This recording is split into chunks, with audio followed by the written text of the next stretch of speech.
do daleké Brazílie, do největší země Jižní Ameriky, do domova fotbalu a největšího karnevalu na světě. Energická žena Ivana Prevides. Čau. Ahoj. Ahojte, ahojte. Protože osobní příběhy jsou ty nejlepší. Zoznámila som sa s ním na svadbe v Polsku. Ani by som si to lepšie nemohla predstaviť. Ale samozrejme, nebolo to také veľmi rýchle. Danilo mi proste okamžite sadol. Prebehla taká iskra, tak si vravím, že toto je najzabavnejší človek. Volal na políciu, že mu niekto ukradol topánku. To také by bol môj chlap. Já bych to asi zhrnul, protože abychom si v tom udělali pořádek. To je úplně uchvatný příběh. Takže. Áno.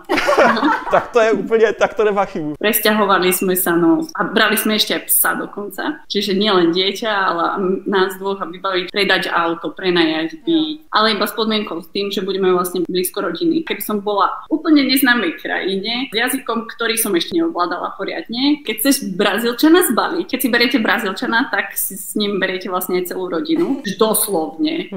Taký oveľa voľnenejší, komunikatívnejší, milujúci, expresívnejší, radi sa dotýkajú, viacej emocionálnejší. Toto je dosť náročná otázka a tie deti potom už nemajú... Sú také momenty. Ja keď som prišla prvýkrát do Brazílie, objala ma a keď som prelomila tú jazykovú bariéru, keď som sprevádzala, ja som tu doma a vy sa idete popozerať. Možno, že štvrtá fáza bola teraz, keď sme kúpili dom. No jasné, akože tu ma vždy hovorili, že aha, toto je gringa. Tak to akože mám, že viete čo, ona je gringa. Ku angličtine aj francúzštinu. Urýchlilo tú portugalčinu. Štúdium čínštiny. V Číne ma učila ruštinu Číňanka. Čo ma dostalo? No veľmi ma baví názvy vtákov.